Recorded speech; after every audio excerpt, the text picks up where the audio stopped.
Një vajzë 7 vjeçare, pej Turqisë, ka ardhur qytu, nuk ka pa kur, s'ka pa. Mjeku i ka thonë atje që ti nuk shes, ki me pa kur.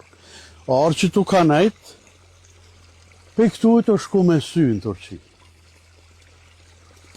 Edhe këta e di.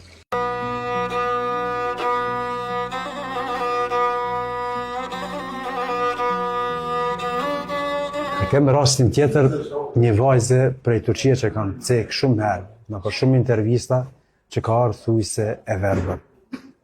Edhe fatmirësisht ajo vajzë sot jeton jetën normal, se krejt njerëz me shikim normal. Pas sa trajtua ajo? 30 ditë, 11 ditë më ka qëndru në banjën e veçanit, pas 11 ditë ka fillu me pa, i ka ardhur dikon shikimi 40% prej asaj që s'ka pa heq. Prindi saj ka marrë, ka dërgu në Turki, sepse nuk i ka besu edhe vetë syve të vetë, prej mrekullisë që ka ndodhur në banjën e veçanit.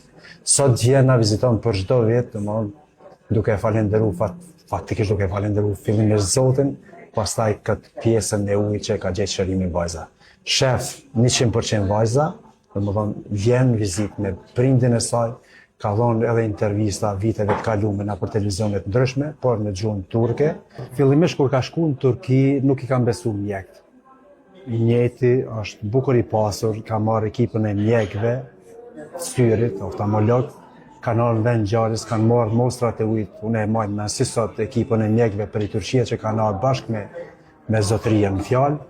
I kanë marrë mostrat, i kanë bërë analizat e ujit dhe i kanë thonë vazhdoj, ndërkohë e na të bojnë sepse me të vërtet shërimi ka pikërisht prej ujit banjës dhe veçanit. Domthonë e kam pranuar edhe vetë mjekët e Turqisë, jo unë pse tham, sepse nuk kam nevojë me thonë, as nuk kam nevojë me bë marketing, sepse uji është Zoti që ka kriju, jo ne.